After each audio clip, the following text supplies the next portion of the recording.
Pemirsa, Ilham Habibie resmi mendaftar sebagai calon wakil gubernur di Pilkada Jawa Barat 2024. Pengamat menilai Ilham Habibie diprediksi akan menjadi kuda hitam lantaran Ilham dinilai sebagai sosok yang cerdas dan telah memiliki rencana untuk membangun Jawa Barat.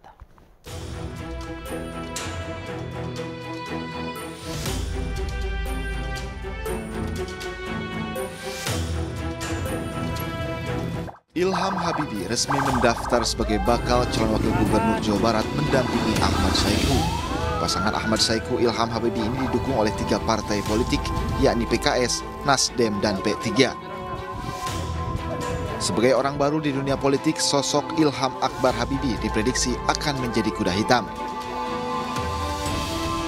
Berdasarkan rekam jejaknya, Ilham Habibie menjadi ketua Dewan Pembina Habibie Center, Presiden Direktur PT Ilhabib Bara Utama, dan Direktur Marketing PT Dirgantara Indonesia periode 1994 hingga 1996.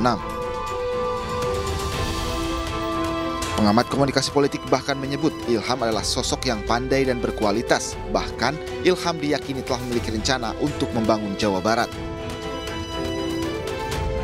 Dari tingkat pendidikan, Pak Ilham Habibie ini sangat memadai, ia lulusan Jerman, dan dia tahu persis bagaimana mendorong tumbuh dan berkembangnya pendidikan di Jawa Barat.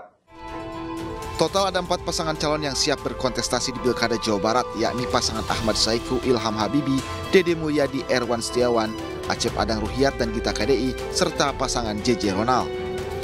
4 pasangan telah menjalani tes kesehatan dan siap bertarung untuk mendapatkan simpati warga masyarakat Jawa Barat. Tim Liputan iNews melaporkan. Seperti apa peluang Ilham Habibie dan apa yang akan ditawarkan anak Presiden B.J. Habibie tersebut di Jawa Barat? Untuk membahas lebih dalam, kita sudah terhubung dengan salah satu kontestan di Pilkada Jawa Barat yang merupakan anak mantan Presiden RI, yakni Ilham Habibie. Dan kita juga sudah terhubung dengan pakar politik dari Universitas Al-Azhar Indonesia, Ujang Komarudin. Selamat malam, Kang Ilham. Kang Ujang, apa kabar? Selamat malam, alhamdulillah baik, Bang Davi, Kang Selamat malam, alhamdulillah baik juga. Assalamualaikum. Baik ya, oke. Saya ingin membuka diskusi kita dengan pertanyaan kepada Kang Ilham. Kang Ilham sudah memiliki semuanya, kemudian mengapa sekarang maju di Pilkada dan terjun ke dunia politik, Kang Ilham? Iya, itu pertanyaannya memang sering disampaikan kepada saya, karena memang saya tidak dikenal sebagai seorang yang aktif di dunia politik praktis. Namun demikian, memang secara puluhan tahun saya aktif di Indonesia di berbagai bidang, misalnya di bidang bisnis sebagai profesional atau juga pengusaha, juga di akademis sebagai akademisi, sebagai aktivis di berbagai organisasi. Jadi memang itu aktivitas saya. Tapi satu hal, saya ini memang lama di luar negeri dan pulang ke Indonesia dengan maksud tujuan yang menurut saya tidak pernah berubah, dan sekarang pun saya telah masuk ke dunia politik praktis juga tidak berubah, yaitu adalah saya punya komitmen untuk membangun negara dan bangsa menjadi negara dan bangsa yang maju, sejahtera, berkelanjutan, unggul dan semuanya. Dan itu memang yang saya dapatkan dari Bapak. Dimanapun kita sebagai warga bekerja, kita semuanya berkontribusi kepada itu. Dan Bapak tidak pernah mengharuskan saya untuk masuk ke politik, tapi memang saya beberapa bulan yang lalu merasakan bahwasannya ya seolah dapat panggilan. Sekarang ada momentumnya untuk saya berkiprah, karena saya lihat bahwasannya ada manfaatnya kalau saya masuk ke dunia praktis juga, dan pengalaman saya yang saya punyai, yang saya akumulasikan berapa puluh tahun yang lalu ini di Indonesia, itu saya kira menjadi saya punya dasar untuk saya bisa berkiprah dengan cara yang bermanfaat dan berguna untuk negara dan bangsa kita. Oke, artinya tidak ada penyesalan ya ketika baru saat ini untuk ada kesempatan untuk berlaga di Jawa Barat? Tidak, karena saya kira sebelumnya itu seperti persiapan saya, karena saya harus punya pengalaman, saya harus punya pengetahuan, saya harus punya jaringan, dan alhamdulillah saya kira itu yang saya dapatkan melalui aktivitas saya dalam beberapa puluh tahun yang lalu ini. Oke, saya ke Kang Ujang. Kang Ujang, seperti apa Anda menakar kans dari Kang Ilham bersama dengan Ahmad Saiku di Jawa Barat? Ya, saya melihat semua kontestan ya di Pilkada Jawa Barat punya peluang yang sama. Artinya incumbent-nya tidak ada. Jadi gubernurnya Ridwan Kamil, lalu wakil gubernurnya juga Kang UU gitu ya. tidak apa namanya tidak maju. Artinya semua kontestan termasuk Pak Ilham punya kesempatan yang sama untuk bisa menang, untuk bisa mendapatkan simpati publik. Saya mengatakan di apa namanya teman-teman media bahwa Pilkada Jawa Barat itu semua punya kualitas, semua punya kapasitas gitu, semua punya pengalaman, semua punya ide dan gagasan. Oleh karena itu tinggal diadu saja siapa gagasan, idenya yang bisa diterima oleh warga Jawa Barat. Tentu ini butuh tadi ya sosialisasi, butuh pengenalan, butuh apa namanya katakanlah pendekatan-pendekatan kepada warga Jawa Barat agar ada keterikatan emosional antara kandidat termasuk Pak Ilham dengan warga Jawa Barat. Karena warga Jawa Barat ini unik ya, masyarakat Tatar Sunda ini memilih juga ada yang berbasis atau berdasarkan rasionalitasnya dan ada berbasiskan kepada emosionalitasnya. Artinya emosional itu karena kedekatan, karena kekeluargaan, karena jaringan itu menjadi penting. Rasionalitasnya ya tentu kalangan kelas menengah ya tentu berbasis kepada visi misi, berbasis kepada program dan ide dan gagasan. Saya meyakini ini pilkada yang paling menarik di Jawa Barat yang dihadirkan oleh partai politik. Karena partai politik berani mengusung Pak Ilham yang dari teknokrat, yang dari profesional gitu ya untuk bisa membangun Jawa Barat bersama Pak Saihu. Dan ini saya melihatnya sesuatu yang bagus ya ketika ada tawaran yang berbeda dari biasanya. Ya ada yang ditawarkan sosok politisi, lalu ada yang ditawarkan juga sosok artis. Tetapi Nasdem menerobos kebekuan, kebuntuan bahwa sejatinya yang berhak untuk maju adalah semua komponen bangsa termasuk profesional. Dan Kang Ilham menjadi apa namanya mengisi ruang-ruang itu. Dan ini kan sesuatu yang positif saja ya, sesuatu yang bagus saja. Misalkan ketika dosen, profesional, ahli gitu, teknokrat bisa bersaing untuk bisa memperebutkan simpati warga Jawa Barat. Seperti itu Bang David. Oke, sebelum saya sampai pada gagasan nanti ke Kang Ilham. Nah ini ada sebagai anak mantan Presiden B.J. Habibie, Presiden ketiga Republik Indonesia. Ilham Akbar Habibie dikenal sebagai sosok yang sangat merakyat. Hal itu terungkap dalam unggahan akun sosial media miliknya saat menggunakan moda transportasi umum dan mengunjungi sejumlah UMKM.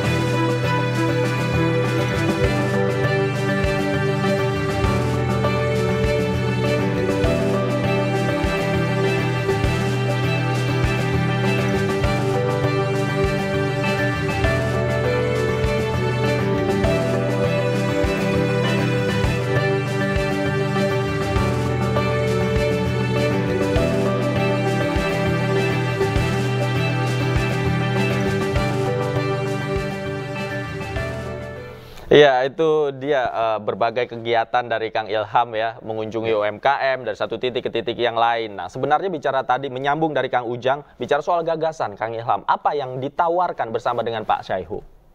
Iya, sebetulnya program kerjanya cukup lengkap dan luas. Dari kacamata saya ingin tekankan 3 hal di sini. Karena menurut saya ini termasuk yang paling utama yang harus kita majukan di Jabar. Oke. Yaitu adalah pertama, kita harus memperbanyak lapangan pekerjaan sebanyak mungkin. Ya, itu sebesar mungkin.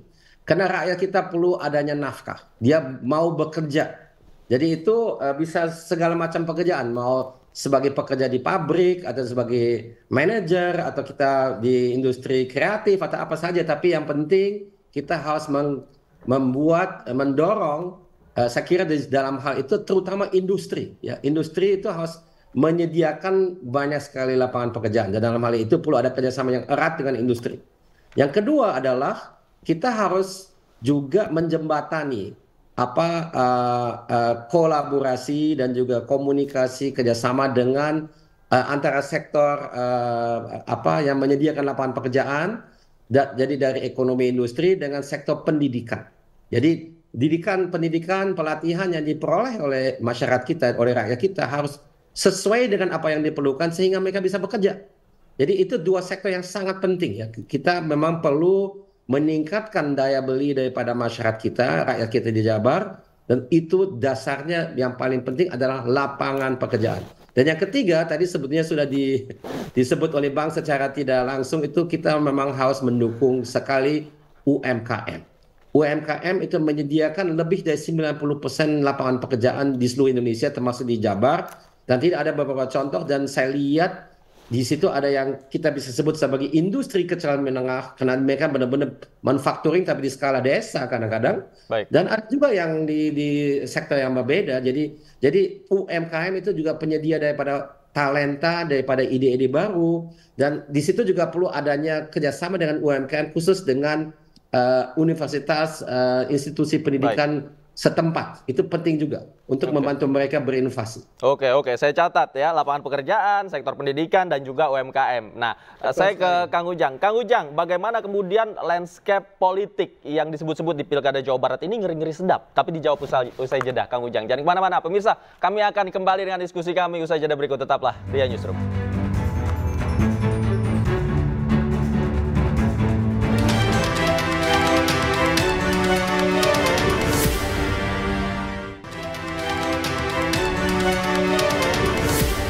Berkoalisi di tingkat nasional tidak ada masalah.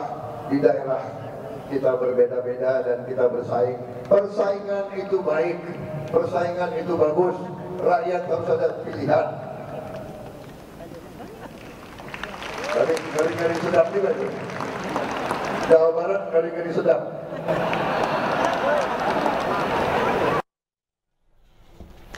Ya, kembali di Newsroom. Pemirsa, tadi kita saksikan statement dari Presiden terpilih Prabowo Subianto yang mengatakan Pilkada Jawa Barat ini ngeri-ngeri sedap. Nah, saya masih bersama dengan Kang Ujang dan juga Kang Ilham. Saya ke Kang Ujang. Kang Ujang, kalau dari kacamata Anda menafsirkan apa yang dikatakan oleh Prabowo Subianto, ngeri-ngeri sedap ini seperti apa sebenarnya landscape politik di Jawa Barat? Iya, tadinya pertarungannya itu kan akan katakanlah dikuasai oleh Partai Gerindra ya dengan koalisinya. Tetapi tahu-tahu peta berubah. Di situ ada kekuatan PKS dengan Nasdem yang kita tahu-tahu juga bahwa Nasdem dan PKS sangat kuat di Jawa Barat. Ini harus diperhitungkan juga oleh Pak Presiden, Pak Prabowo yang katakanlah mengusung Deddy Mulyadi.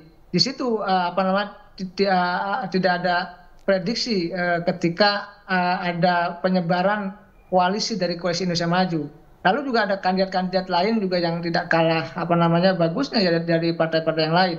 Dan ini kan kekuatannya menurut hemat saya merata. Jadi tadi dalam konteks ngeri-ngeri sedap itu ternyata ada juga kekuatan yang didorong oleh publik, oleh rakyat, termasuk oleh PKS dan Partai Nasdem, sehingga tadi pilkadanya menjadi lebih dinamis, lebih berwarna, dan dalam perspektif Pak Prabowo yang ngeri-ngeri sedap itu, karena menghadirkan calon yang kuat. Kita tahu Pak Saihu itu dulu calon wakil gubernur yang katakanlah kalah. Tentu basis masanya juga bagus, dan PKS itu di Jawa Barat luar biasa solid.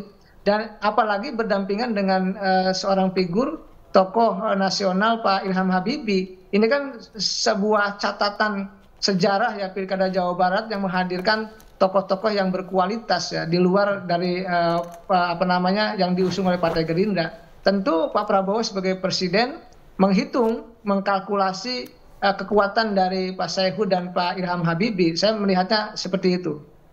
Oke, saya Kang Ilham. Kang Ilham, bagaimana kemudian, saya tidak bicara strategi deh, bagaimana kemudian tanggapan Anda untuk menghadapi koalisi gemuk yang menjadi lawan-lawan Anda di Jawa Barat? Iya, baik, terima kasih.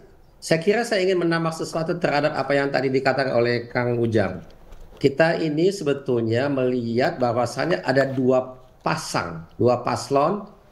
pasangan dari Kim Plus ya. Jadi baik Nasdem dan PKS kan juga bagian dari Kim Plus. Jadi di sini sebetulnya siapapun yang menang itu adalah dari koalisi gemuk, ada juga koalisi antara Nasdem dan PKS dan P3 itu akan tetap mendukung apapun yang harus dijalankan untuk mendukung pemerintah pusat. Ya, jadi saya kira itu harus dilihat seperti itu, sehingga interpretasi saya mengenai ngeri-ngeri sedap itu ngeri-ngeri yang memang karena ada kompetisi sedap, karena akhirnya juga insya Allah mudah-mudahan menghasilkannya sesuatu yang terbaik buat Jabar dan juga sesuatu yang terbaik untuk Indonesia, maksudnya pemerintah pusatnya. Ya, saya kira itu.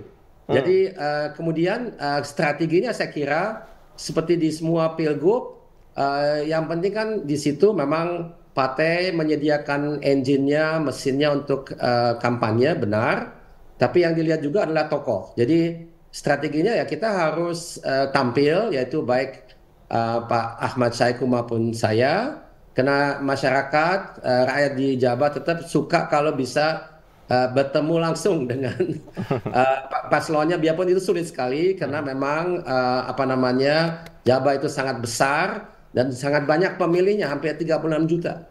Jadi yang harus kita lakukan ya memang harus perbanyak pertemuan-pertemuan dengan simpul-simpul atau juga langsung dengan organisasi, dengan masyarakat di semua tempat sebanyak mungkin. Ya saya kira itu memang adalah strateginya. Dan tidak ada jalan lain yang kita bisa jalankan. Ya, saya kira tetap lewat media tentunya itu seperti biasa, tapi untuk bertemu langsung sebanyak mungkin itu penting sekali. Oke, bertemu langsung tatap muka begitu ya, Kang Ilham. Baik. Kita tunggu nanti strateginya seperti apa, jalan kampanyenya akan seperti apa, Kang Ilham Habibie bersama dengan Pak Ahmad Saiku. Sukses selalu, Kang Ilham. Terima kasih banyak sudah bergabung bersama kami di iNewsroom. Kang Ujang juga terima kasih sudah meluangkan waktu bersama kami di iNewsroom. Selamat malam, sehat selalu Bapak-bapak. Selamat malam, kami terima kasih, Bang Ilham.